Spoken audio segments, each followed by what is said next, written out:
Olá a todas e a todos. Na aula de hoje estudaremos execução contra a fazenda pública, análise à luz da teoria geral da execução. Está comigo o doutorando João Pereira Monteiro Neto. Eu sou o professor Paulo Henrique dos Santos Lucon, da Faculdade de Direito da Universidade de São Paulo. O João está fazendo doutorado e o seu mestrado foi exatamente sobre esse tema, tendo publicado um livro recentemente pela editora Tirã, editora espanhola Tirã. Então, ninguém mais qualificado para fazer esse debate comigo que o João Monteiro. Mas, antes de iniciarmos a aula, vamos às principais questões. Quais são as questões mais relevantes sobre o tema que serão respondidas ao longo da nossa exposição? Primeira questão, quais são as pessoas jurídicas e as entidades abrangidas no conceito de fazenda pública quanto à adequação do regime processual?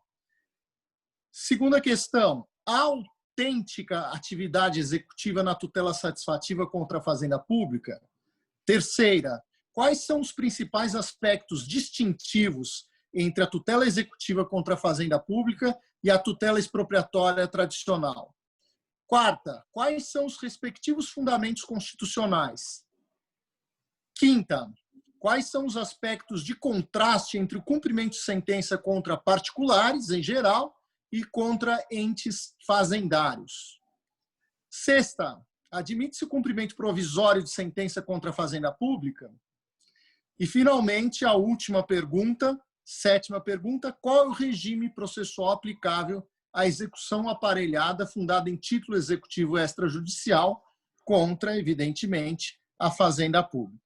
Então, vamos iniciar aqui nosso debate, né, eu e o João Monteiro, para começar a falarmos sobre o que é fazenda pública, o que seria a definição de fazenda pública.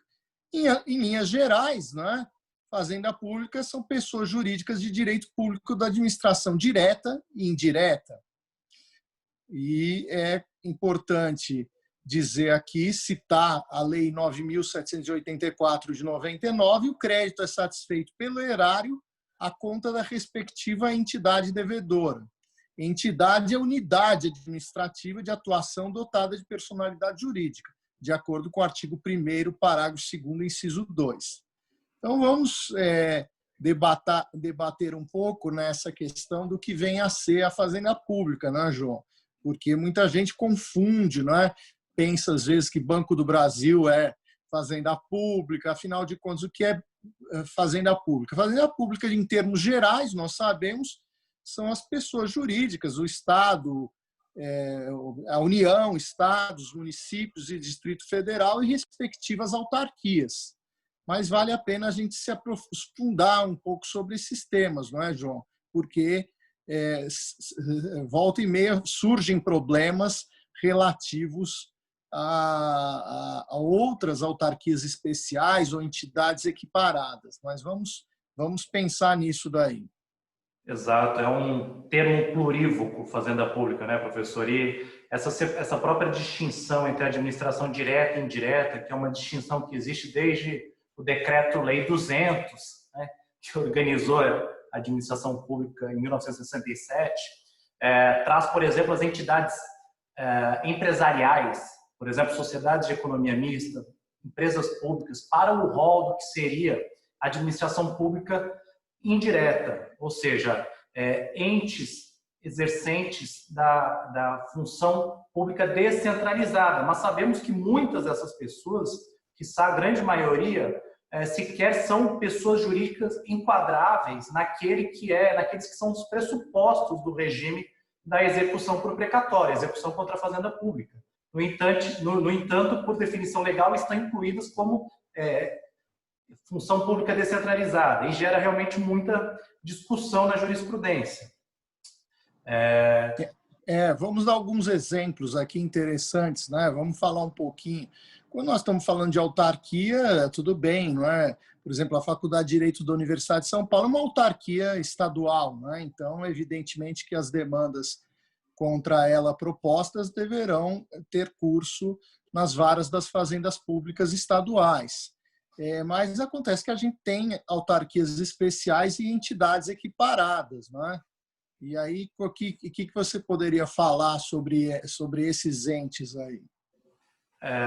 Em relação às entidades equiparadas, que são aquelas que desenvolvem atividades em colaboração, são os entes de colaboração com o poder público, não existe hoje dúvida na jurisprudência acerca da não submissão ao regime de precatório.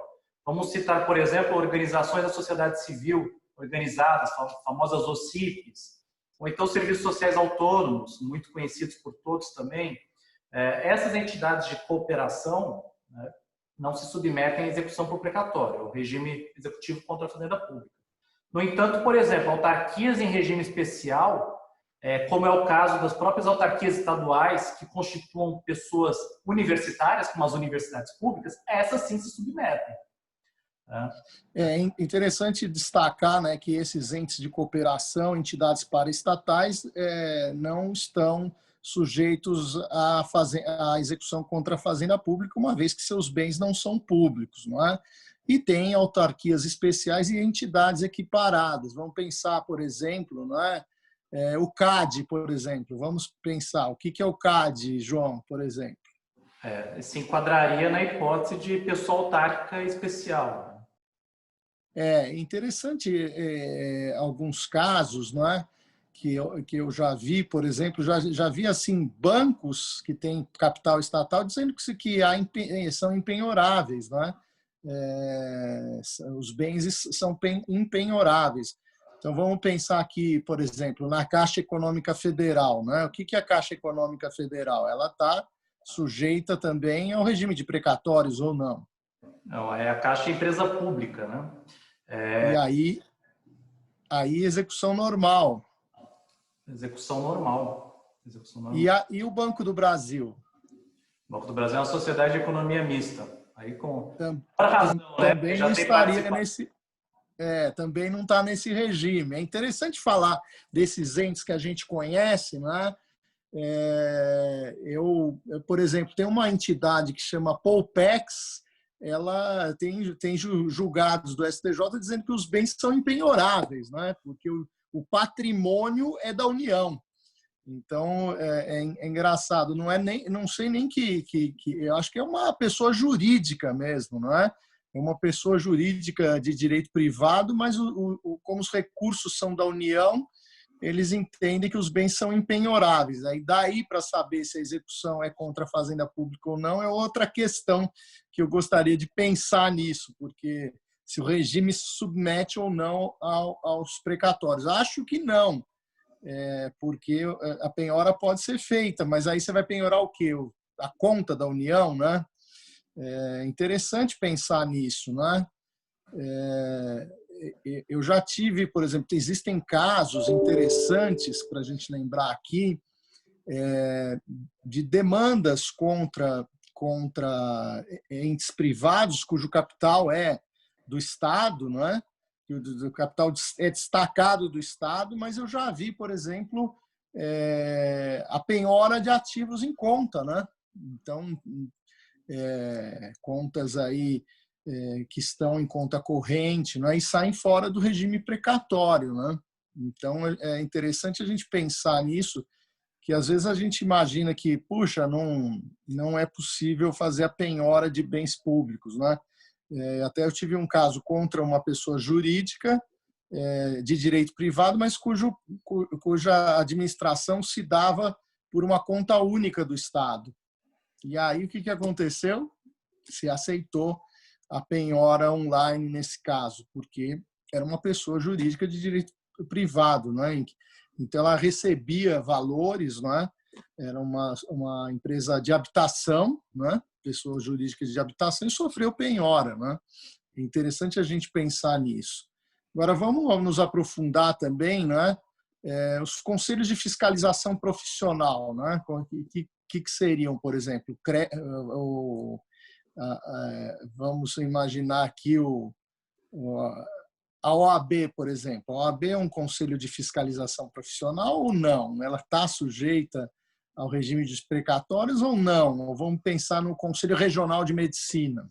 né, para problematizar. O que você acha, João? Até recentemente, o Supremo Tribunal Federal considerava que as entidades corporativas, assim chamadas, né, como, apesar de serem dotadas de um regime eminentemente privado, exercem função autárquica quanto à realização do escopo fiscalizatório das profissões, elas se submetiam ao regime de precatório, mas o Supremo Tribunal Federal, recentemente, em 2017, mudou o entendimento e passou a afastar do regime de precatório, por exemplo, conselhos regionais, conselhos federais, as entidades equiparadas à autarquia que exercem fiscalização das profissões. A OAB, professor, o Supremo já afastava anteriormente do regime de precatório por considerar como ente de fiscalização uma função essencial de administração da justiça. É curioso esse discrimen feito, né? Era um discrimen... É paradoxal, né? Sim. Porque está fora do precatório, mas é essencial a administração da justiça, né? Exato, é paradoxal. Mas agora todos estão fora do precatório, de todo modo. De qualquer modo, todos por força do tema advindo da repercussão geral, né? Número 877 do Supremo Tribunal Federal. Vocês podem verificar aí nessa tela, né? A indicação dessa repercussão geral. E ainda uma pergunta: entidades empresariais submetem-se ao regime executivo diferenciado? O que diz esse RE número 599628 do DF? Hein, João? O que esse caso revelou?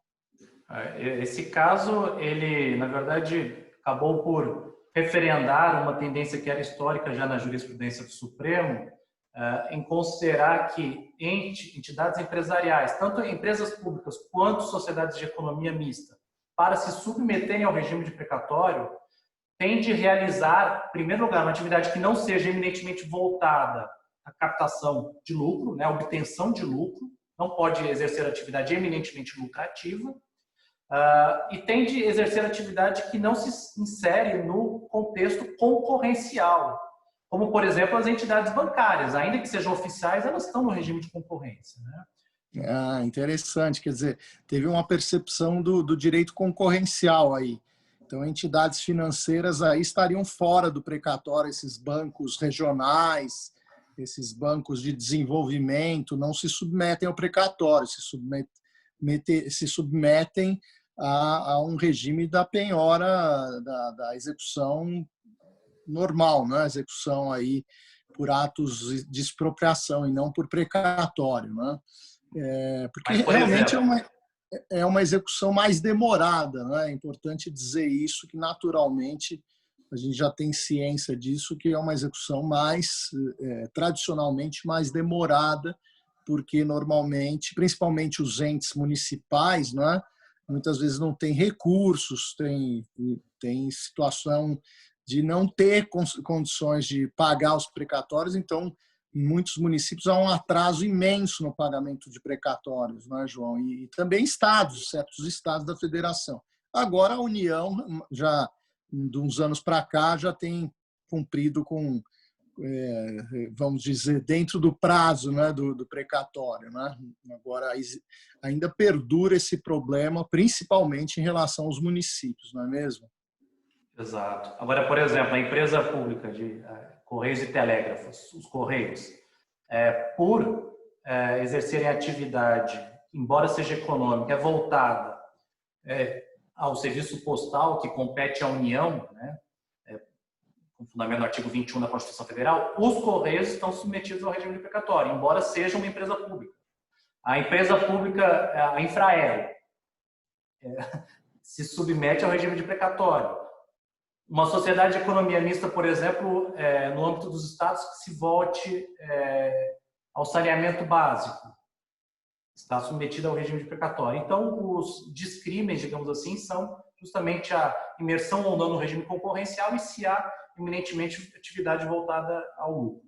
Agora, é interessante, você falou de empresa pública, né? Não confundir, por exemplo, com concessionária de serviços de saneamento e água, né? As concessionárias poderão sofrer uma execução fora do regime de precatório, embora exerçam a mesma atividade, né, João? Isso também passa digamos, é outro ponto paradoxal disso, né? Então, eu tenho uma empresa pública que faz o regime de esgoto, exerce a atividade de esgoto e saneamento, e tem os bens impenhoráveis, né? Por outro lado, uma empresa, uma pessoa jurídica de direito privado que seja concessionária do serviço público relativo a esgoto e saneamento tem os seus bens passíveis de serem constritos, né? Então, é importante verificar esses detalhes, pequenos detalhes importantes que fazem toda uma diferença, não é mesmo, João? Crucial a diferença entre uma execução contra a fazenda pública e uma execução geral aí, que não se submete ao precatório, onde os bens podem ser constritos, pode haver penhora online, né, um regime de execução mais rápida, né? Mas vamos a outra questão interessante, né, para avançar um pouco no nosso tema aqui, e aqui falar um pouco da natureza executiva da tutela satisfativa contra a fazenda pública, lembrando aqui os ensinamentos de Pontes de Miranda, na concepção tradicional. A sentença condenatória de obrigação pecuniária proferida contra a fazenda pública seria hipótese de condenação desmunida de execução. Essa expressão de Pontes de Miranda, porque não há um caráter subrogatório da atuação da atividade executiva, ou seja, não há uma substitutividade à vontade do devedor. Quem promove a execução por precatório é o próprio ente público, não há uma substituição dos órgãos estatais, e daí o caráter subrogatório da atuação jurisdicional executiva. Esse é um dado peculiar da execução em geral, que é essa substitutividade, não é? E só por quê? Porque no fundo tem justamente essa transmudação da penhora e dos atos expropriatórios pela coerção ao pagamento, obrigar ao adimplemento em decorrência do precatório, imposta pela Constituição Federal, que naturalmente esclarece a natureza executiva do procedimento satisfativo contra a fazenda pública, não é? Então, é interessante falar que tem toda uma disciplina própria, inclusive na Constituição Federal, né? E que volta e meia o Supremo se debruça com essa questão, né? Falando aqui um dado interessante, né? Vale a pena falar aqui incidentalmente sobre coerção, multa periódica nas obrigações de pagar, né? É evidente que contra a fazenda pública não será possível, né? Uma execução, vamos imaginar, o ente municipal não está pagando precatório, né? Não se tem notícia da imposição de uma multa diária, porque o grande problema aqui é justamente a falta de recursos, né? E ao mesmo tempo, recentemente, né, a gente tem que lembrar disso, né, o artigo 139 do CPC permite a imposição de medidas coercitivas até mesmo nas obrigações de pagar. Então, aqui é importante lembrar sempre esse aspecto, né, que foi introduzido aí pelo artigo 139, não é? Que permite aqui a imposição até de multa periódica, não é? Nas obrigações de pagar, coisa que não era possível antes no regime do CPC de 73, não é?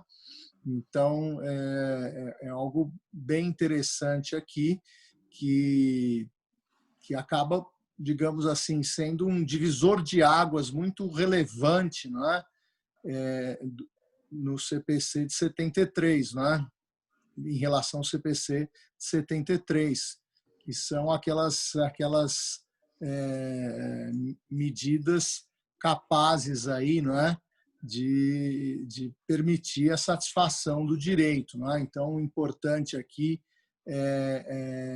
lembrar o inciso 4, que fala, o caput fala: o juiz dirigirá o processo conforme as disposições deste Código, incumbindo-lhe, inciso 4, determinar todas as medidas indutivas, coercitivas, mandamentais ou subrogatórias necessárias para assegurar o cumprimento de ordem judicial, inclusive nas ações que tenham por objeto prestação pecuniária. Agora, quando a gente pensa em em execução contra a fazenda pública, né?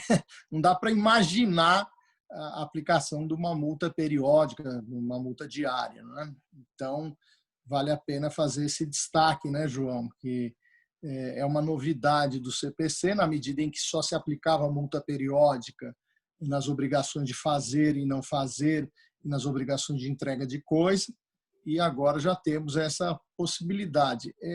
Já temos assim um bom período de vigência do CPC de 73, eu não vi nenhum juiz até o momento aplicar multa periódica nas obrigações de pagar. Eu não sei se você tem essa experiência também, né? Eu nunca vi um juiz aplicar a multa periódica, porque geralmente o sujeito não paga porque já não tem bens, já há uma dificuldade de encontrar bens, não é?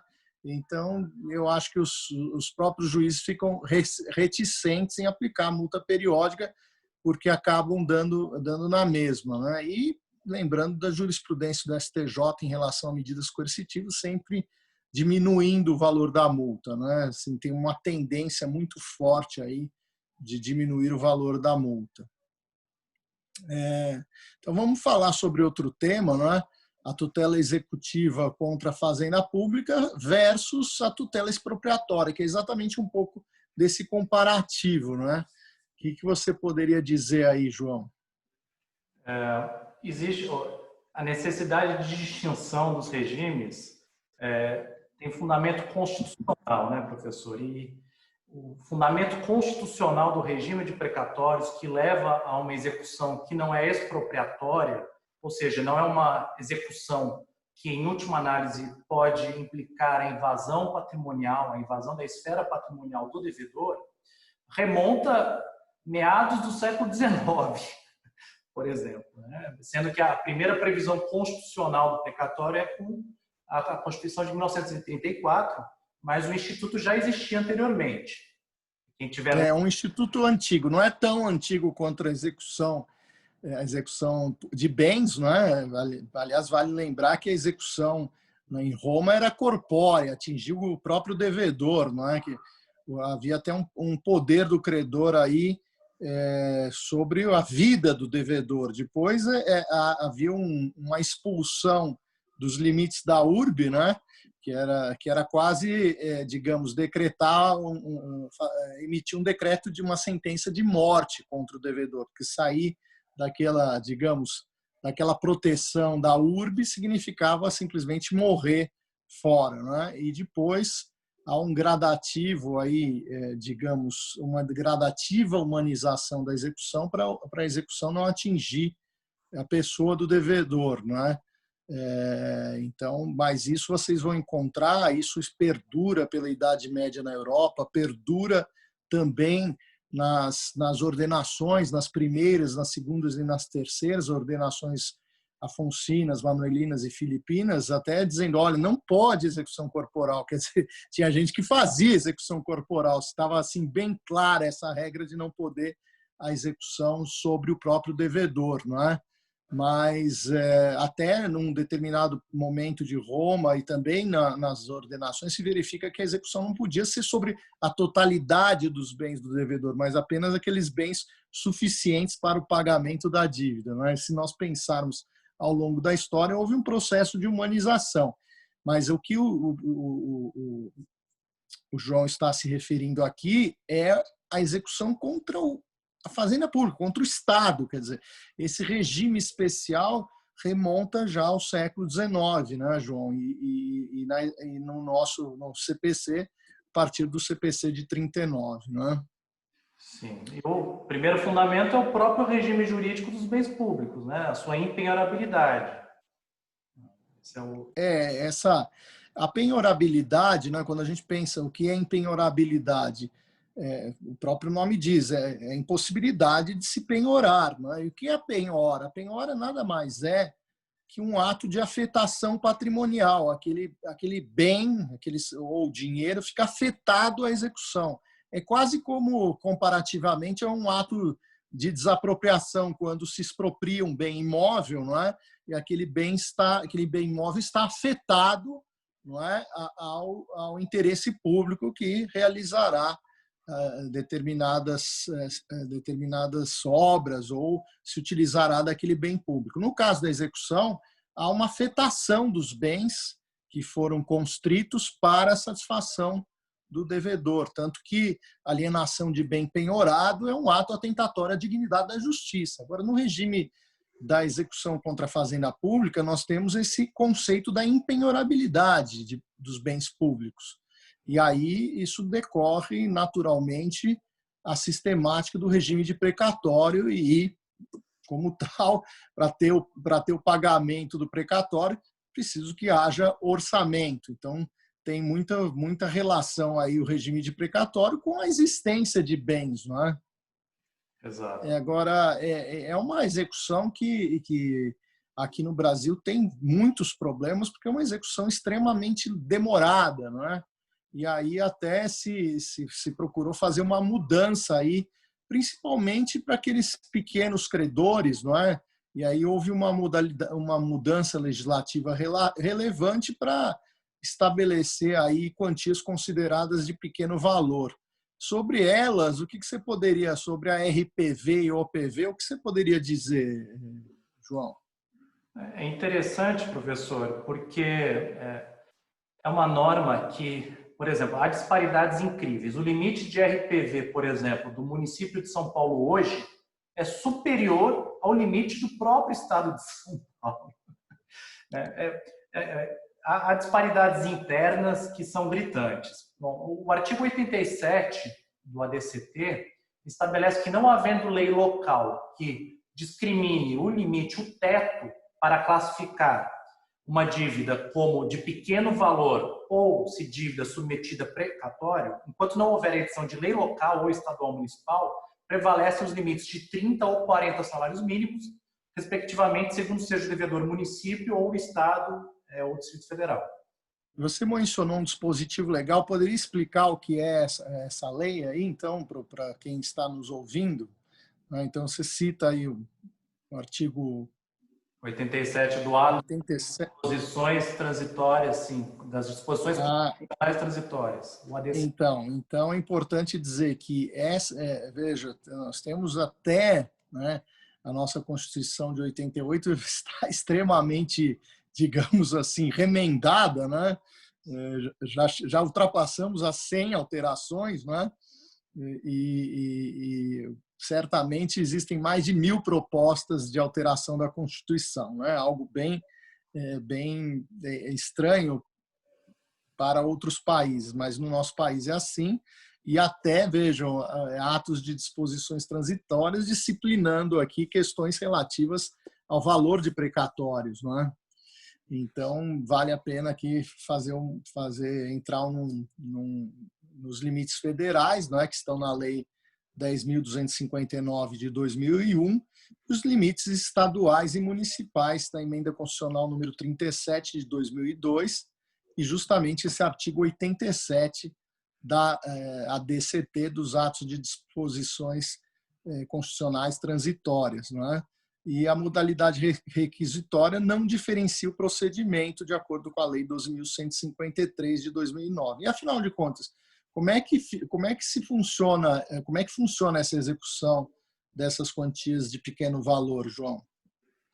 Elas não se submetem à sistemática do precatório porque é expedida uma ordem de pagamento para a própria entidade devedora realizar a satisfação do crédito fora dos princípios da anualidade, da programação orçamentária que regem o regime de precatórios e que submetem a esperas que, por exemplo, no estado de São Paulo são de quase 20 anos. Uma coisa assim, alguns entes têm filas de espera que são estrondosas, causam espanto a qualquer observador estrangeiro, como o senhor mencionou. Estranha muito essa situação de o próprio Estado postergar indefinidamente os seus próprios passivos. Então, os passivos se eternizam, né? Contra determinados entes que estão nesse grande, vamos dizer, abajur aí, chamado Fazenda Pública, não é? E é realmente preocupante quando nós pensamos que certos estados da federação demoram mais de 20 anos para pagar os precatórios. Ou seja, mostra um pouco da falência do Estado brasileiro, né? E mostra que realmente é muito difícil para o jurisdicionado obter uma tutela satisfativa dentro desse regime lento, em que já o processo por si só é lento, a execução contra a fazenda pública por si só é lenta, e ainda tem esse problema das limitações orçamentárias, não é? Preocupante demais, principalmente, como disse o João aqui ao citar o estado de São Paulo, né? O estado que em tese seria o mais rico da federação, onde circulam quantidades muito grandes de recursos, e aí os precatórios aí demorando mais de 20 anos para serem adimplidos, né? Mas vamos falar um pouco dos fundamentos constitucionais dessa execução contra a fazenda pública, né? E aí sempre, né, tem que se lembrar, quando se fala de precatório, de regime de precatório, nós temos que lembrar do artigo 100 da Constituição Federal, né? A isonomia também tem que se levar em conta, que é um problema delicado, e exigências financeiras, orçamentárias e administrativas. Então, eu acho que a gente sempre bate nisso, né? Então, certos aspectos aí procedimentais que muitas vezes até caminham para uma certa burocracia do Estado no sentido de promover o pagamento dos seus precatórios, não é? Então, o Estado assim em geral, né, João, e você, a gente sente muito isso, né? E o que você poderia dizer para nós sobre essa questão da isonomia, né? Então, é uma questão delicada, né? Sim, porque um dos fundamentos do precatório, pelo menos a partir do seu esteio constitucional de 1934, é evitar a advocacia administrativa que existia para justificar a preterição entre credores. Então, quem era mais próximo de agentes do Estado acabava recebendo antes, uma prática, né, análoga à advocacia administrativa, uma prática, como todos sabem, ilegal, mas existia esse ambiente de desigualdade, né? Então, cita-se a isonomia porque há uma obediência à ordem cronológica quando os precatórios são autuados, né? Essa obediência à ordem cronológica de pagamento inibe, pelo menos em tese, esse tipo de preterição de credores, inclusive sob pena de sequestro, né?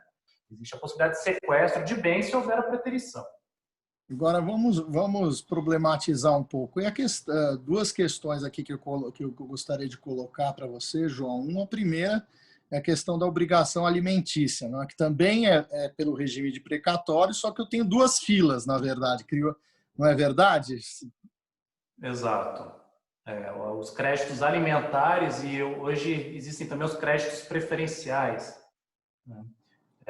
Então, nós só muda a fila, né? Mais ou menos isso, né? Uma fila que anda mais rápido, outra mais lenta, mas não deixam de ser filas, não é? Exato. Agora vamos pensar em outra coisa aqui também para problematizar um pouco, né? A questão do sequestro. Nós vamos falar um pouco mais para frente, mas vale a pena falar um pouco sobre isso, né? Como é que funciona esse sequestro, não é? O sequestro é uma medida cautelar, não é? Inserida na própria execução, com a finalidade de se obter aqui ter um caráter instrumental para se obter a satisfação na execução. Como é que funciona esse sequestro na execução contra a fazenda pública? É identificada a principal razão, até por força da dicção constitucional, seria a preterição entre credores, né? Que se justificaria o sequestro decretado pelo presidente do respectivo tribunal, que é a autoridade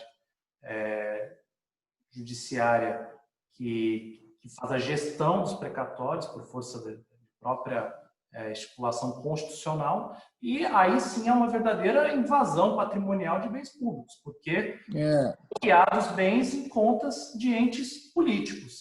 Então, por exemplo, o presidente de um tribunal regional federal, por exemplo, determinando o bloqueio de contas do Tesouro Nacional.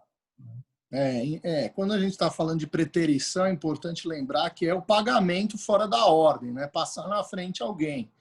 E é importante também salientar que isso também é crime, não é? O administrador aí responde penalmente pela inversão de precatórios aí. Isso dá processo crime, e não só processo crime, como o João falou, sequestro, e também sanções decorrentes de ato de improbidade administrativa, não é? E aí com repercussões aí muito sérias para um político, não é? Nós estamos falando aí de um chefe do executivo que significa a retirada por alguns anos da capacidade eleitoral passiva, que é praticamente um decreto de morte contra o político, não é? Porque ele fica afastado da política e todos se esquecem dele. Então, é importante dizer da importância de observação do pagamento dos precatórios, não é? E no passado, eu me lembro que não havia esse controle feito por computadores e, às vezes, acontecia. O sujeito pagava um precatório pequeno, tinha um precatório imenso antes e dava processo crime, não é? E, afinal de contas, como é que nós poderíamos definir o precatório? Afinal de contas, o que é precatório? Então, precatório é um instrumento de competência do juiz da execução que, intermediado por ato do presidente do respectivo tribunal, requisita em caráter obrigatório a inscrição de valor certo devido pela Fazenda Pública em razão de sentença transitada em julgado ou de título executivo extrajudicial. Isso significa que é possível a execução de título extrajudicial contra a Fazenda Pública. E, em síntese, o precatório é um instrumento requisitório para a satisfação de obrigação fazendária de pagar quantia certa, né? Então, tem que fazer essa observação para ter o conceito bem preciso do que vem a ser precatório, né? Mas vamos continuar aí nas particularidades sobre o regime. O que você poderia dizer aqui? Já falamos um pouco dos alimentos, mas vamos fazer aqui tentar fazer um consolidado, né, dessas particularidades. Bom, a primeira questão essencial é a vedação do fracionamento, né, professor? A existência de um crédito que supere os limites para RPV ou OPV não autoriza que seja expedida uma requisição de pequeno valor até o limite e progressivamente expedido um precatório para o valor remanescente. Esse é o chamado fracionamento vedado.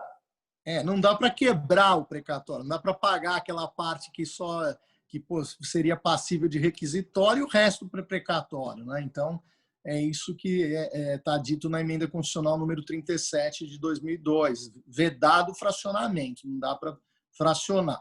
Nós já falamos da preferência de créditos alimentares, por força da Emenda Constitucional número 30 de 2000, excluídos da moratória, né? Então, o que você falaria aí? A questão do parcelamento, né, João? É importante salientar isso, né? O que é isso exatamente?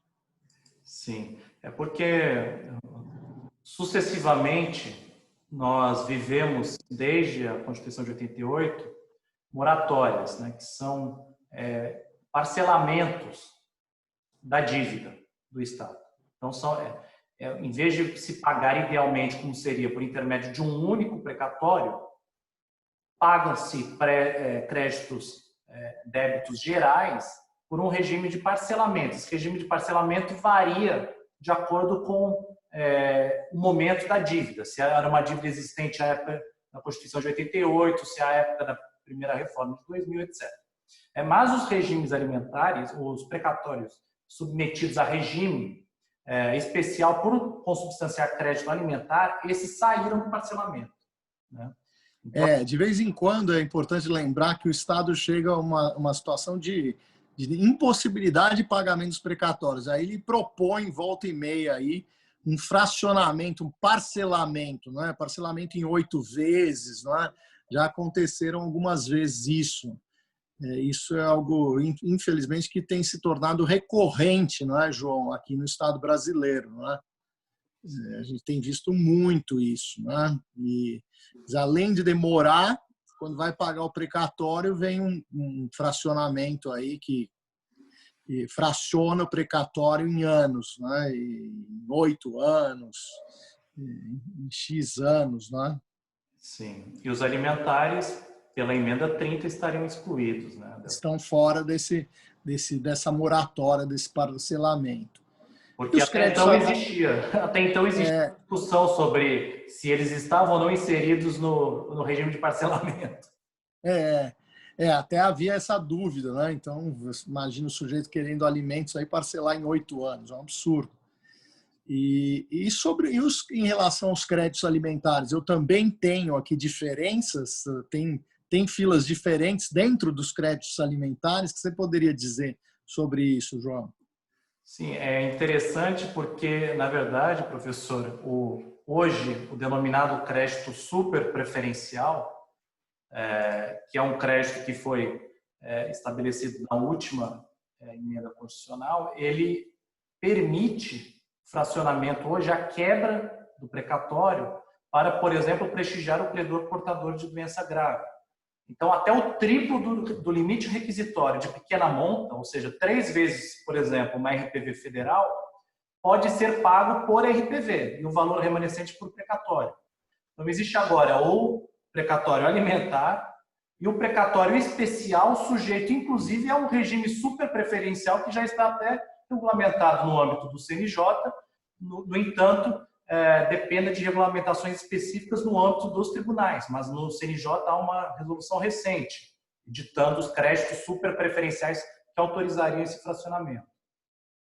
Então, a Resolução 303 de 2019 autoriza esse fracionamento. Lembrando, nós estamos só a falar sobre créditos alimentares, então vai para requisitório aí o triplo do limite da RPV e o resto vai para, digamos, a fila dos alimentos, né? Os precatórios de alimentos que não tem parcelamento, não é? Mas não tem parcelamento no sentido aqui que vai para o precatório, mas tem o requisitório que vem pagamento antes. Então, para ficar claro aqui a diferença, nós temos o requisitório que vai de imediato e os alimentares que, no geral, que aí caem no precatório, mas em uma única parcela, né? Então, fazer esse esclarecimento aos nossos ouvintes aí interessados em saber estudar sobre o tema.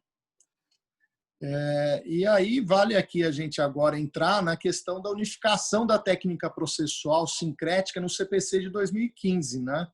Que em certa medida é um problema isso, né? Porque vamos lembrar um pouco, recordar um pouco, né? Tem a disciplina constitucional, não é? No artigo 100 da Constituição Federal, tem atos de disposição constitucional transitórias. Falar da legislação antiga, não é? No CPC de 73 houve uma profunda reforma na execução na década de 2000 e houve a chamada Lei 11.232, que criou a execução fundada em título judicial como fase executiva, cumprimento de sentença, não é? Sem a necessidade de citação do executado. Imaginem, precisava de citação, né? E aí vinha o mesmo advogado que atua na fase de conhecimento defendendo o executado, que era uma contradição. Então, se retirou aí e se fez uma execução continuada, sem fases, sem processos, né? Tem fase de cumprimento de sentença e tem fase de conhecimento, mas não há um processo no sentido de haver a necessidade de citação do executado. Mas essa Lei 11.232 de 2005, desculpe, que provocou uma mudança grande na execução, né, de título judicial, não incorporou a tutela executiva contra a Fazenda Pública, continuou o regime de precatórios, né? E aí a gente tem que lembrar disso, né? Que no regime do CPC de 2015 a gente não tinha isso, né? Então tinha que citar a Fazenda Pública, né? Tinha que fazer toda uma ginástica aí com a aplicação da lei especial que trata da lei da Fazenda Pública. E aí o CPC de 2015, o que fez aí, João, nos artigos 534 e 535? O que ela mudou aí? O que o código mudou?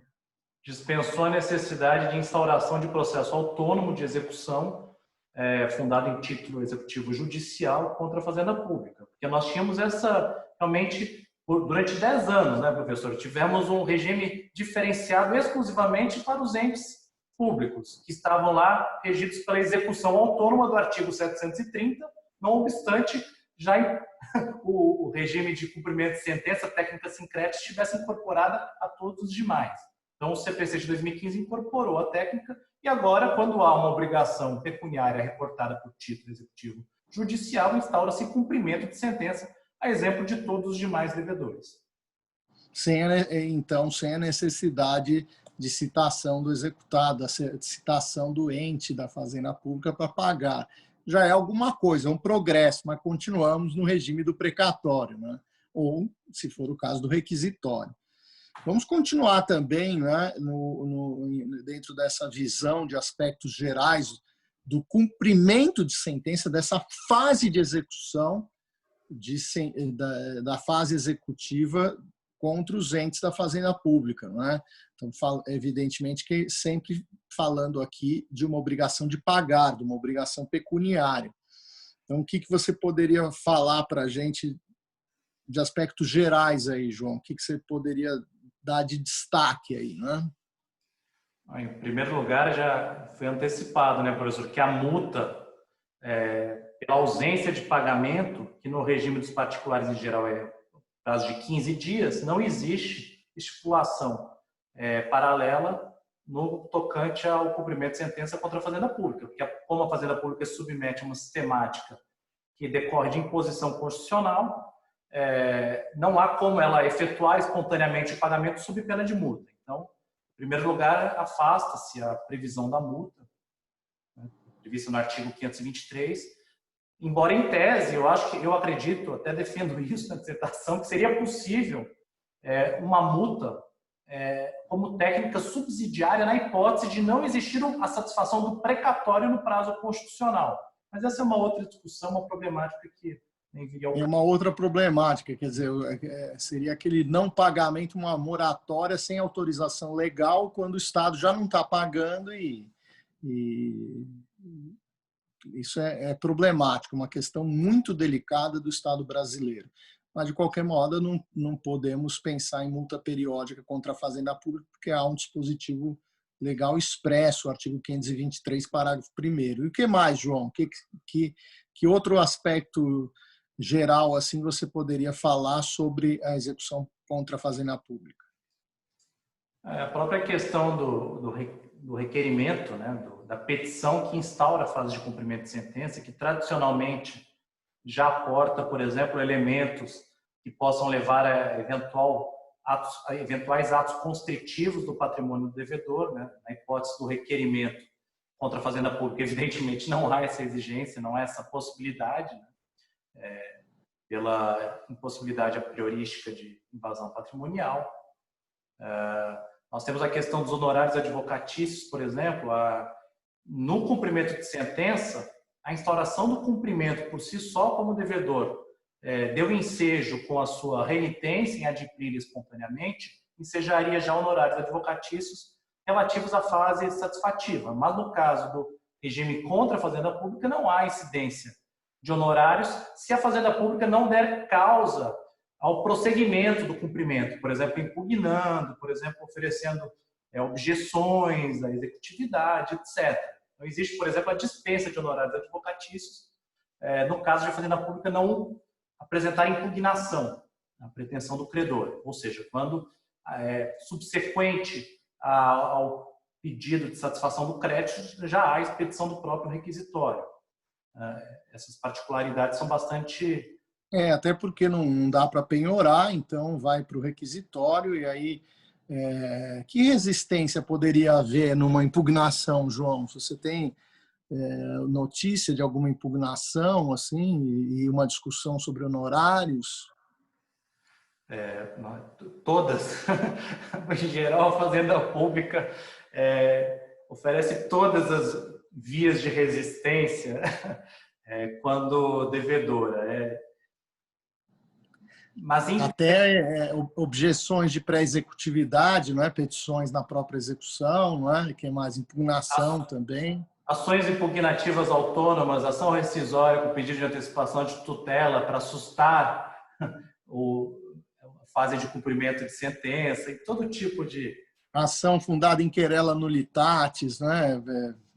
No caso de lesão ao patrimônio. Então, tem todas essas questões aí muito complexas e que vão acontecer na fase executiva, justamente, não é?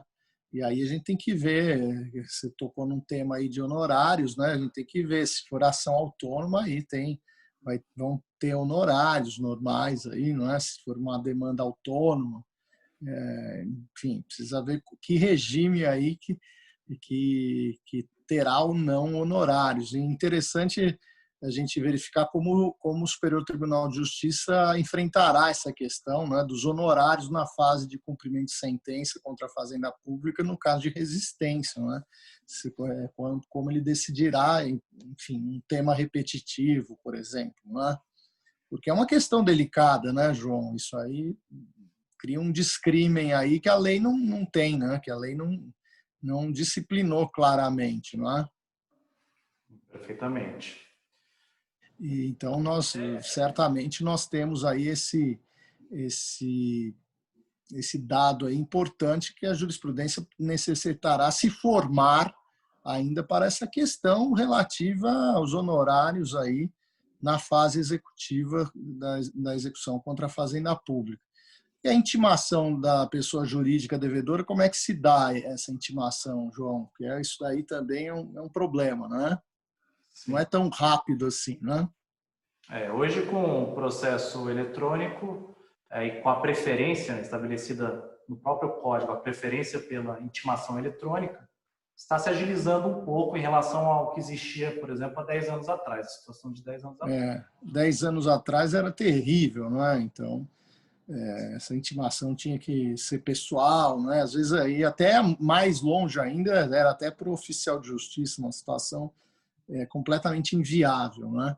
Mas hoje com o processo eletrônico, eu diria que houve um progresso, né? Digamos, do que acontecia no passado. Ainda falando sobre aspectos do procedimento, vamos aqui ressaltar, não é, João, a questão dos prazos, né? E aí vamos falar um pouco, tem prazo diferenciado ou não? Sim. O prazo do regime geral é de 15 dias, no caso da Fazenda é de 30 dias. 30 dias para promover o pagamento, a satisfação, de acordo com o artigo 535. Não se aplica a contagem em dobro, não é? Importante dizer isso aqui, né? 30 dias, 30 dias, né? Então, se tiverem dois entes devedores, né? Sei lá, pode acontecer, né, João, de ter dois entes aí, União e município devendo, União, Estado e município devendo. Então, não tem prazo em dobro aí. Não tem. O que mais, não é? Que mais que a gente poderia falar, né, em relação aos aspectos de procedimento? A questão da anuência tácita ou expressa da devedora e o oferecimento de impugnação total ou parcial, né? Então, a anuência tácita ou expressa da devedora seria simplesmente, na primeira hipótese, silenciar, na segunda hipótese, concordar, não é? Com o valor apresentado, com a memória de cálculo apresentada. E também, como a impugnação em geral do artigo 525 do CPC, no regime do 535, a impugnação pode ser parcial ou total, né? Então, aí, como é que poderíamos cogitar de uma impugnação parcial, que é o mais comum, né? Em termos de impugnação parcial? Assim como no regime geral, se houver a impugnação parcial da Fazenda Pública devedora, autoriza-se a expedição já de um precatório, um ofício requisitório parcial para aquele montante que comumente se denomina de incontroverso, ou seja, para o crédito incontroverso, porque há uma oposição parcial em relação à pretensão executiva, autoriza-se a requisição e inclusão em prazo para pagamento, etc. Agora, no caso de a fazenda, de a devedora discordar integralmente com a pretensão executiva, aí tem que se aguardar a resolução da questão até que se autorize a expedição do ofício requisitório. O grande porém é até que momento deve se aguardar? É até a primeira decisão, a decisão de primeira instância, que rejeita ou não a impugnação, é a decisão revisional no recurso cabível, é a decisão de última instância, ou seja, se a fazenda impugnar a decisão que rejeitou a sua impugnação originária até o Superior Tribunal de Justiça ou no extremo até o Supremo Tribunal Federal, se seria adequado aguardar-se ou não até esse momento, que pode levar 10, 15, 20 anos, para se expedir o precatório. Há uma indefinição do Código em relação a esse aspecto, né? Uma indefinição literal. Eu acredito que só existe uma interpretação sistemática cabível, que o Código fala da decisão de primeira instância, a primeira decisão que rejeita a impugnação. Né? Porque... Também acho, né? O efeito é imediato, né? Não teria sentido aqui pensarmos de outra maneira, não é? Sim. Mas a parte da doutrina que se filia ao entendimento de que não, só com trânsito em julgado é que se autoriza parte da doutrina fazendária. Que geralmente é subscrita por membros da advocacia pública, né? É razoável que assim o seja, não é? Seria estranho o contrário, né, Banso? É verdade. Agora vamos falar um pouco da impugnação total, aspectos aí do procedimento, né? Então, é importante lembrar que, né, que tem a impugnação ao cumprimento de sentença na execução por quantia quando não há ente da fazenda pública, prevista no 525, e o 535 fala especificamente da impugnação ao cumprimento de sentença na execução contra a fazenda pública. E lá nós temos aí várias matérias que podem ser aduzidas, né, nessa impugnação. Afinal de contas, a gente, pelo código, né, fique muito claro, se nós estamos falando de execução de título judicial, nós estamos falando de impugnação. Não são mais os embargos à execução contra a fazenda pública, mas podemos cogitar de embargos à execução contra a fazenda pública se pensarmos uma execução fundada em título extrajudicial, não é mesmo, João? Mas vamos falar aqui sobre as matérias que podem ser alegadas na impugnação. Então, o que, afinal de contas, pode ser alegado a teor do disposto no artigo 535 do Código de Processo Civil?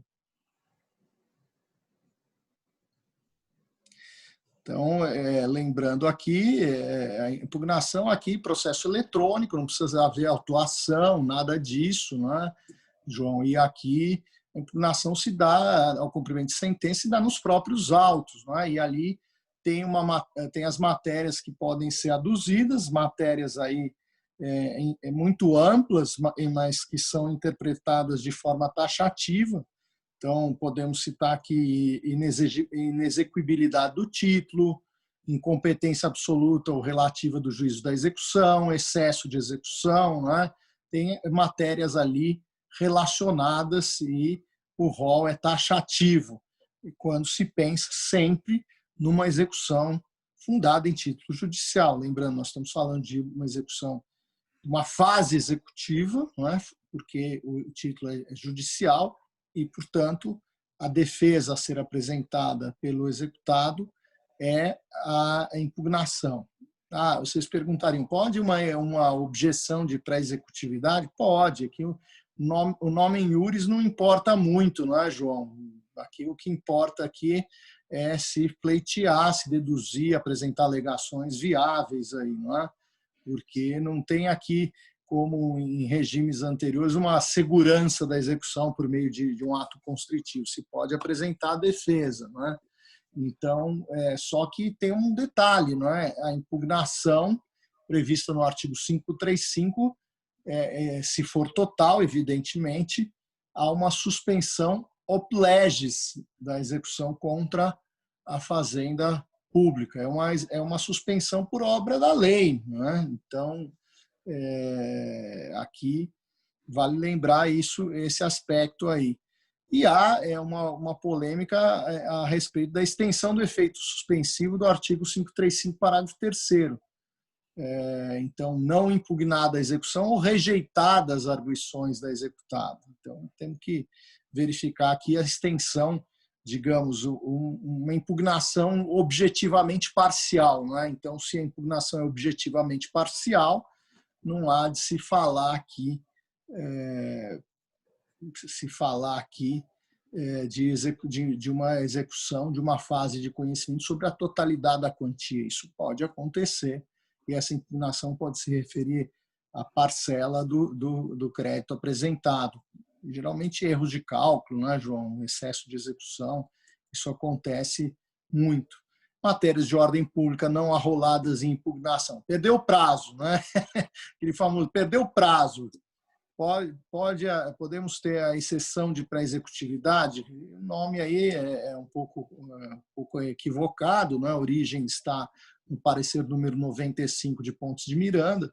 Já mencionei isso em outros encontros. Seria uma objeção à própria execução, não uma exceção de pré-executividade, porque a execução já está instaurada, então teríamos uma objeção por ser matéria de ordem pública, não é?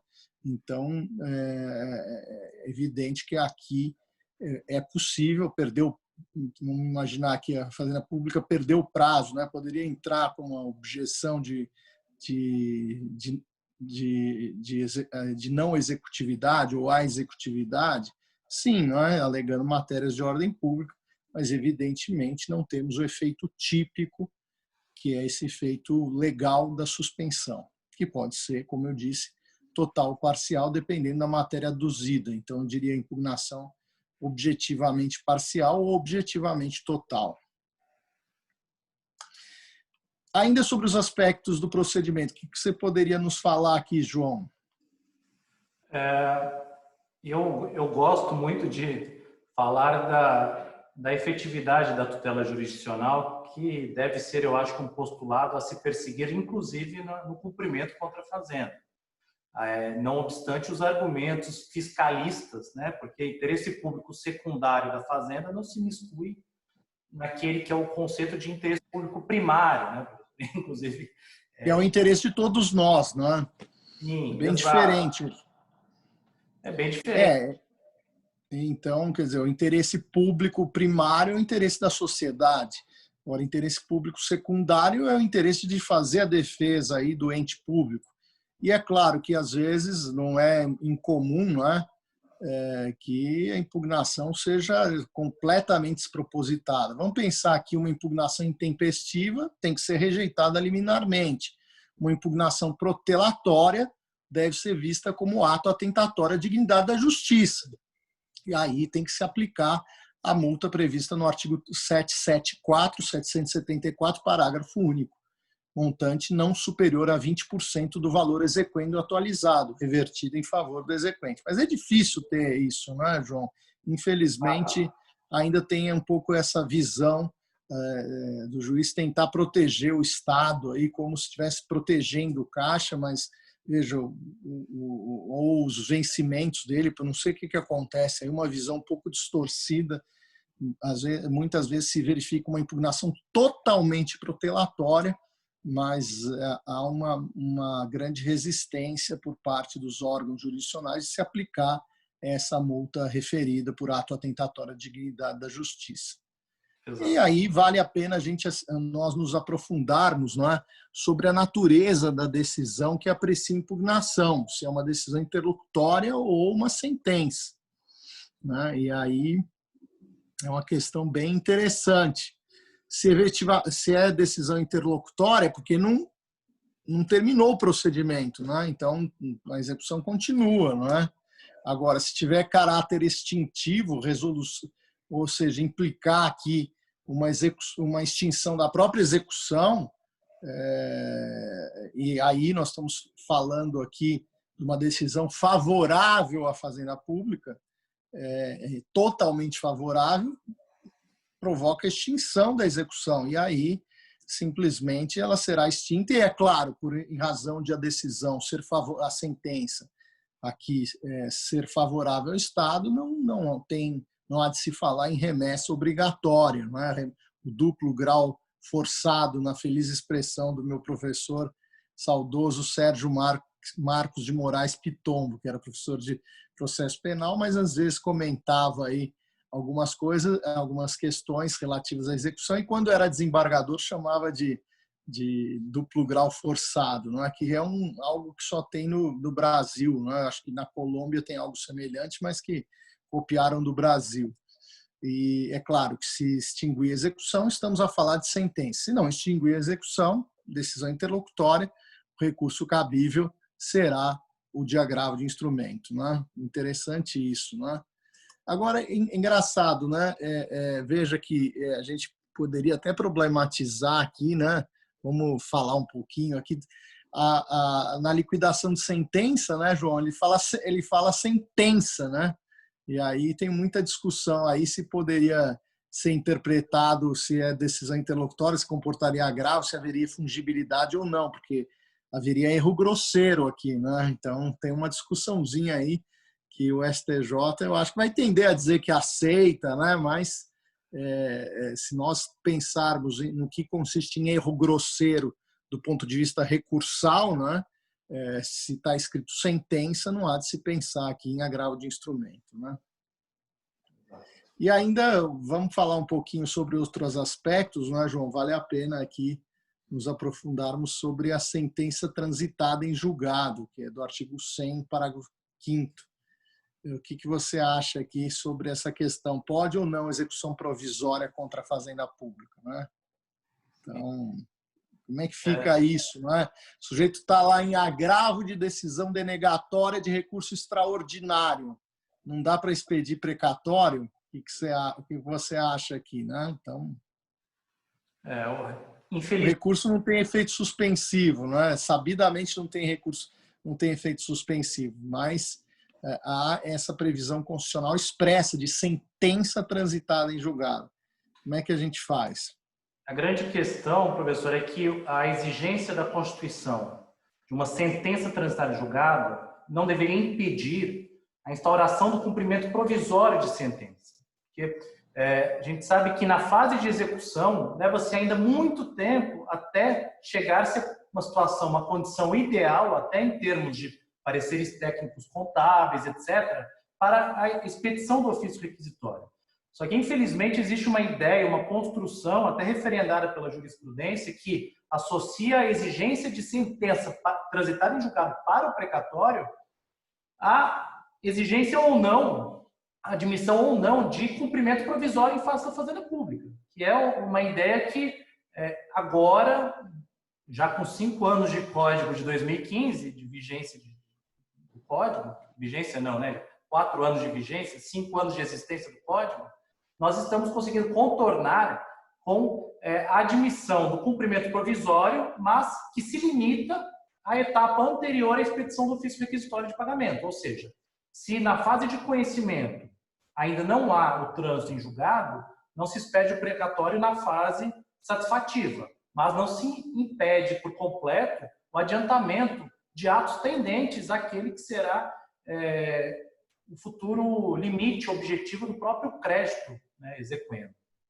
Até porque pode haver impugnação, então poderia adiantar essa questão aí da discussão em torno do crédito e já está tudo limpo, quando transitar em julgado já está tudo discutido, né?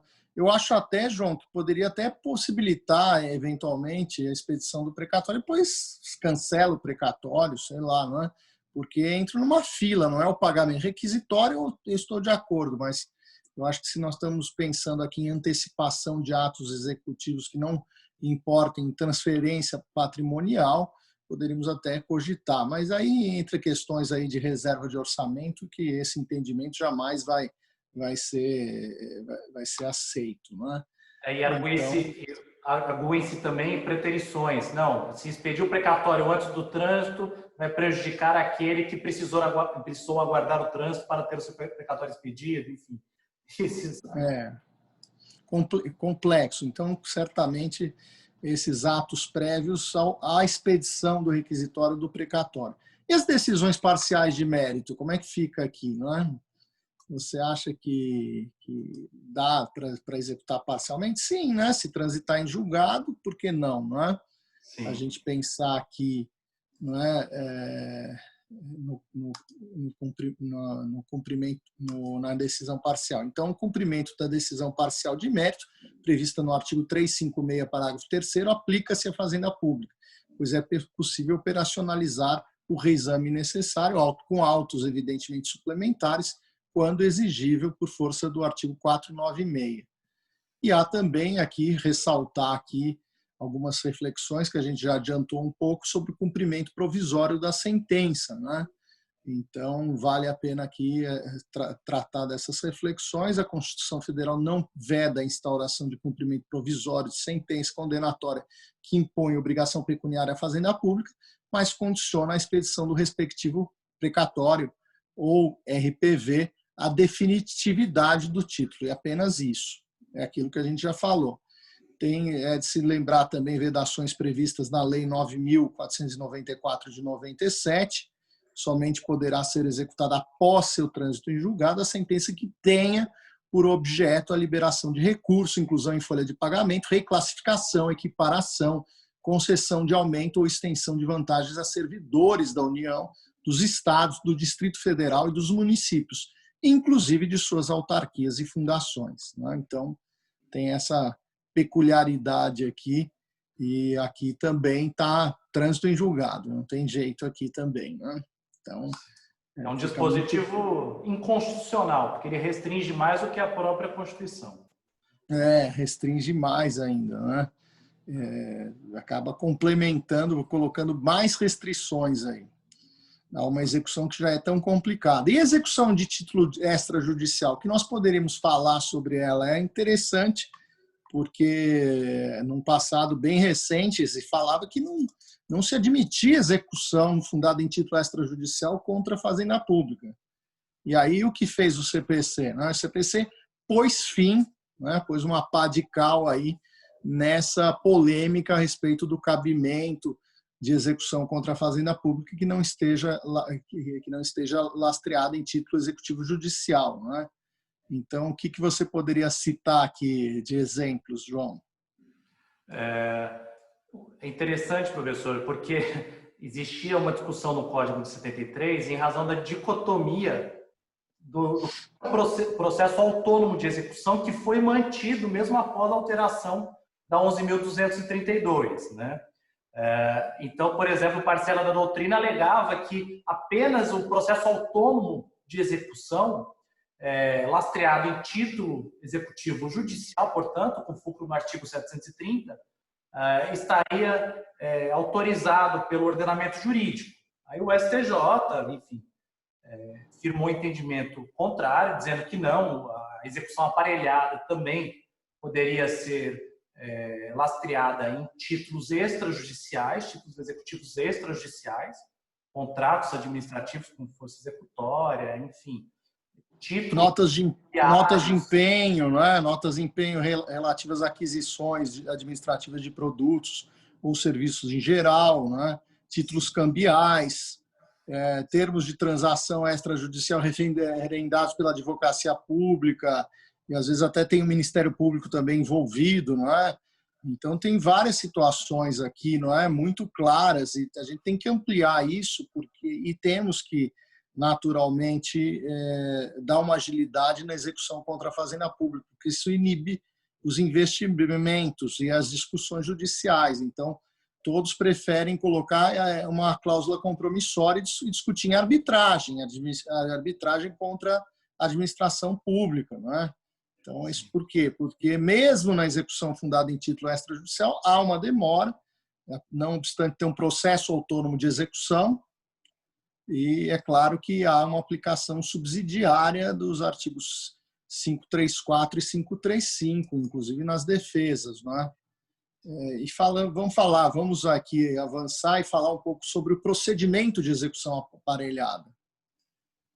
Então, como nós já mencionamos, a citação prazo de 30 dias, João? Então, para opor embargos à execução, e não há prazo, aqui também não tem possibilidade de prazo em dobro embargos à execução. Então, é importante aqui a gente lembrar disso, né, que tem tanto na impugnação quanto nos embargos à execução, ou seja, impugnação ao cumprimento de sentença, execução fundada em título judicial, quanto nos embargos à execução fundada em título extrajudicial, o prazo para apresentação de defesa será de 30 dias.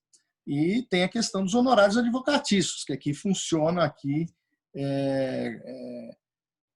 já de plano, ele fixa de plano. Mas é diferente, não tem aquela regra geral de 10% de honorários prevista no artigo 827, mas os percentuais próprios aplicados ao regime dos processos contra a Fazenda Pública, que estão previstos aqui lá no artigo 85, parágrafo 3º. Tem vários incisos ali, e nisso o juiz, ao receber a petição inicial, deve observar o valor e fazer a observação de que os honorários serão fixados e delimitar, evidentemente, os percentuais em cada inciso para fixar desde logo os percentuais corretos. E ainda que não embargada, ainda que não apresentada resistência por meio de embargos, incidem os honorários na execução autônoma contra a Fazenda Pública. Então, quem deu causa responde aos honorários, né? Diferenciando-se do regime de cumprimento, que é só na hipótese de haver resistência da devedora, da fazenda devedora. E ainda falar um pouco sobre os procedimentos dos embargos à execução, né? Vale a pena lembrar aqui, né, João? O procedimento, eles serão opostos em apartado, mas distribuídos por dependência, né? Então, pensando no processo eletrônico, você vai ter a execução e os embargos ali, não é?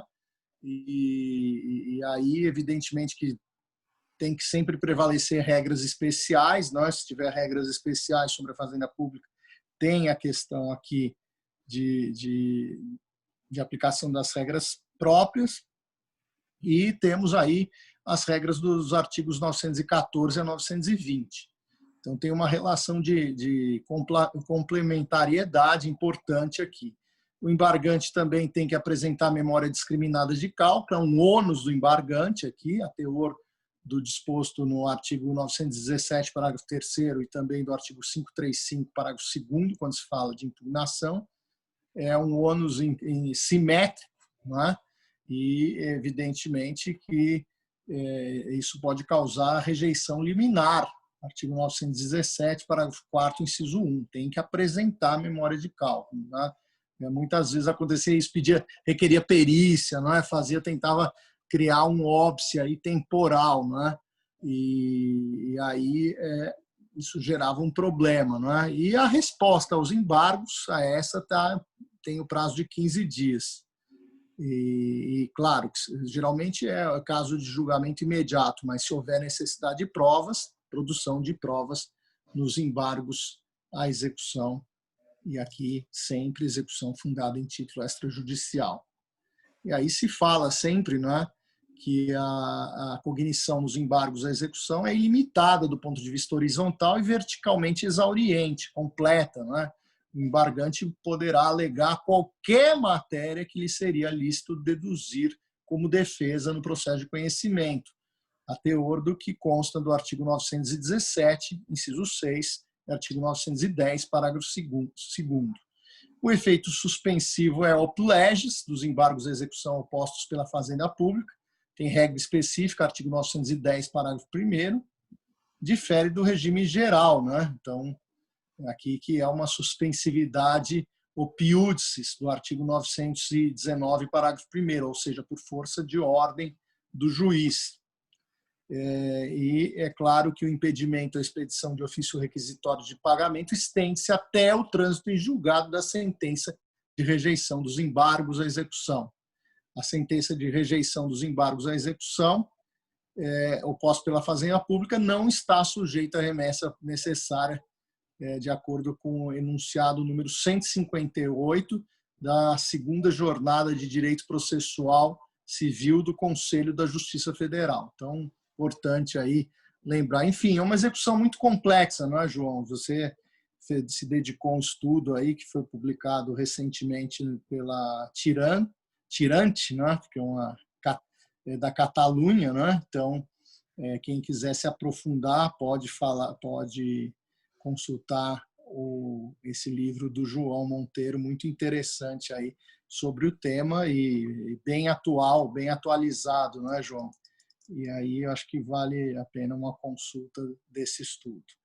Eu quero aqui eu quero agradecer aqui a sua presença, João. Eu vou dar as palavras aí para você falar alguma coisa para os nossos ouvintes aí.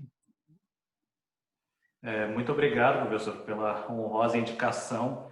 É um tema que eu considero pouco explorado pela literatura jurídico-processual brasileira, né? E eu acho que, como consequência dessa pouca, digamos assim, pesquisa sobre o tema, acabou levando à construção de entendimentos, inclusive com aval da jurisprudência, que se antagonizam àquele que é o escopo final da tutela jurisdicional, que é a proteção dos bens jurídicos ameaçados ou na iminência de ameaça, independentemente de quem provoque ou esteja na ameaça de provocar lesão. Então, infelizmente, eu acho que a escassez um pouco da literatura jurídica sobre o tema acabou levando a entendimentos que se consolidaram em desprestígio da efetividade da tutela jurisdicional, que é um direito fundamental. A gente sabe que um Estado que respeite direitos fundamentais é um Estado que leva a prestação da tutela jurisdicional a sério, como é um Estado que leva a sério a prestação da saúde, a prestação da educação, ou seja, o serviço público de justiça ele é um serviço essencial e deve ser efetivo, independentemente de haver interesses fiscais envolvidos. Aquele argumento da fiscalidade se miscuindo em argumentos, muitas vezes até ad terrorem, como argumentos de direito, como argumentos de interesses públicos primários. Então é isso, é um grande desafio estudar o tema. Eu agradeço a sua orientação na Universidade de São Paulo, que foi incrível. E eu acho que nós produzimos um trabalho que foi publicado que realmente traz um aporte, né, uma contribuição, uma literatura que não é tão explorada. Sem dúvida nenhuma. E quem consultar o seu trabalho, não é, poderá ver que pela bibliografia, que a bibliografia remonta a estudos já com um certo tempo, porque realmente eu não vejo muita gente se dedicar ao tema, e é um tema árido, difícil aí entrar nesses temas de precatório, sequestro, né? Inclusive porque o Supremo muitas vezes impediu o sequestro, né? Tem decisões do Supremo impedindo o sequestro. Então são questões muito delicadas, complexas, não é, João? E que a cada dia merecem uma análise aí detalhada. E não é todo mundo que sabe esse tema, que é difícil, que é complicado, porque é uma execução especial, sem dúvida nenhuma, e uma execução especial que tem uma disciplina muito detalhada, não é? E como a execução ao contrário senso, a execução fiscal também, que merece também uma análise mais detida também, não é? Então, eu quero agradecer aí todos os ouvintes e desejar-lhes aí, para o encerramento, bons estudos a todos e que se dediquem ao aprofundamento do aprendizado aí do direito processual civil e da execução das modalidades executivas da execução em espécie. Então, desejo-lhes sempre bons estudos aí. Muito obrigado. Obrigado, professor.